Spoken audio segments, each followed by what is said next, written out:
यार आगे बढ़ते हैं और दीपाली के पास चलते हैं और जानते हैं कि परसिस्टेंट के नंबर्स कैसे रह सकते हैं, क्योंकि आईटी में काफ़ी मिक्स बैग रहा है अब तक। दीपाली, परसिस्टेंस क्या एक्सपेक्ट कर रहे हैं? एज यूजुअल एक्सपेक्ट यही किया जा रहा है कि जो select mid cap IT companies हैं जैसे कि पर्सिस्टेंट सिस्टम, वो लार्ज कैप आईटी पीयर्स को आउट परफॉर्म करते हुए दिखाई देंगे। ऑल्दो नंबर्स मिक्स्ड रहेंगे पर्सिस्टेंट के भी, लेकिन लार्ज कैप आईटी कंपनीज के मुकाबले बेटर परफॉर्मेंस यहाँ पर रहेगी। सीजनली वीक क्वार्टर ये पर्सिस्टेंट के लिए भी होता है, इसीलिए अगर हम प्रॉफिटेबिलिटी, एबिट ग्रोथ देखेंगे तो वहाँ पर थोड़ा सा प्रेशर दिखाई दे रहा है। बाकी सारे पैरामीटर्स पर नंबर्स बेहतर हैं। रुपी रेवेन्यू में 4% के आसपास की ग्रोथ एक्सपेक्टेड है। 3720 करोड़ ये आंकड़ा रह सकता है वर्सेस 3580 करोड़ सीक्वेंशियल बेसिस पे।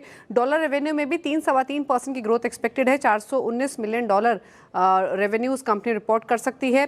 प्रॉफिट्स हालांकि 1.5% के आसपास घटकर आ सकते हैं। 465 करोड़ का आंकड़ा रह सकता है वर्सेस 471 करोड़ सीक्वेंशियल बेसिस पे, और मार्जिन से 15.4% पर आने की पॉसिबिलिटी है वर्सेस 16.3% क्यू ऑन क्यू। दरअसल कांस्टेंट करेंसी टर्म्स में तो हम अच्छी ग्रोथ देख रहे हैं, और ये जो ग्रोथ आई है ये आई है बीएफएसआई सेगमेंट से, प्लस जो इनका हेल्थ और लाइफ साइंसेज यूनिट है वहाँ भी रिकवरी रही है, जिसके कारण रुपी और डॉलर रेवेन्यू दोनों में ही अच्छी ग्रोथ हम देख रहे हैं। एबिट हालांकि 1% के आसपास डिक्लाइन होकर आ सकते हैं। अब इंपॉर्टेंट रहेगी इन अर्निंग्स के साथ साथ आगे की commentary, specially total contract value क्या रहती है इस क्वार्टर में, डील विंस क्या रही, और मोस्ट इंपॉर्टेंट जो नेक्स्ट जेन टेक्नोलॉजीज़ हैं वहाँ पर इन्वेस्टमेंट कैसे आ रही है, फिर चाहे वो क्लाउड ट्रांसफॉर्मेशन हो, डेटा एनालिटिक्स हो या फिर एआई हो। तो कमेंट्री बहुत इंपॉर्टेंट रहेगी। आगे की डिमांड, डील साइज, क्लाइंटेल को लेकर नंबर्स हालांकि ठीक एक्सपेक्टेड है।